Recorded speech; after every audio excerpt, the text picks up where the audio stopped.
indumentària militar, sinó que es complementarà amb la indumentària de tots els estaments. I el peix dibuix. Bé, això en un primer moment. Després tot això, la idea del grup que constituirem d'estudi de l'imaginari o de traspassar tot això a, per exemple, en exposicions, com alguna que ja s'està preparant sobre el món ibèric,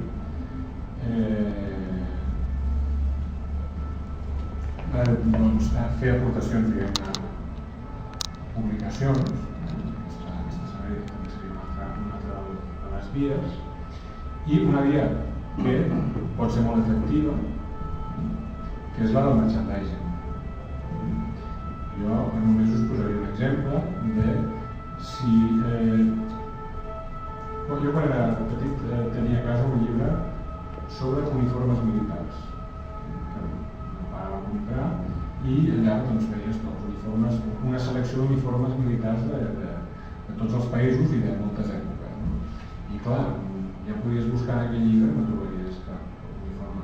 Soldat català, infanteria, un húsar del no sé què, o un holand del no en trobaves. Jo crec que és necessari que això existeixi, que això nosaltres també ho tinguem. Aquest és un primer pas. Però això està dintre, diguem-ne, d'aquest treball sobre el 1714, però això s'ha d'ampliar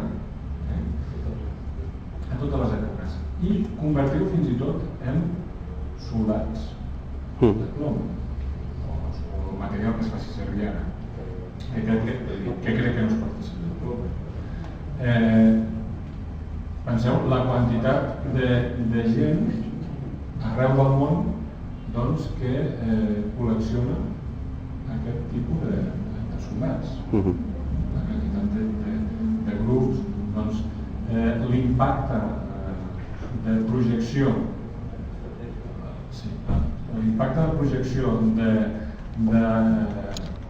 dels catalans seria enorme a través, per exemple, d'una via que ens sembla tan inesperada com aquesta. Ara ens comentava en Francesc que això tingués també una translació als jocs de rol, als jocs d'estratègia. La recreació històrica, aquest és un país que està a les beceroles de la recreació històrica. S'està intentant, hi ha el grup dels Miquelets, són de Cardona o Súria? Per tot el Bages. Que alguna vegada hem pogut trobar-los, que diguem-ne que estan intentant fer el que es fa en molts països, que és crear grups de recreació històrica.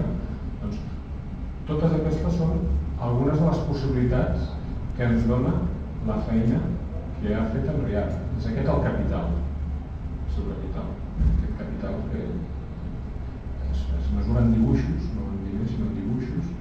Doncs ell el posa a disposició del... Ara la paraula. Així m'agrada perquè si no...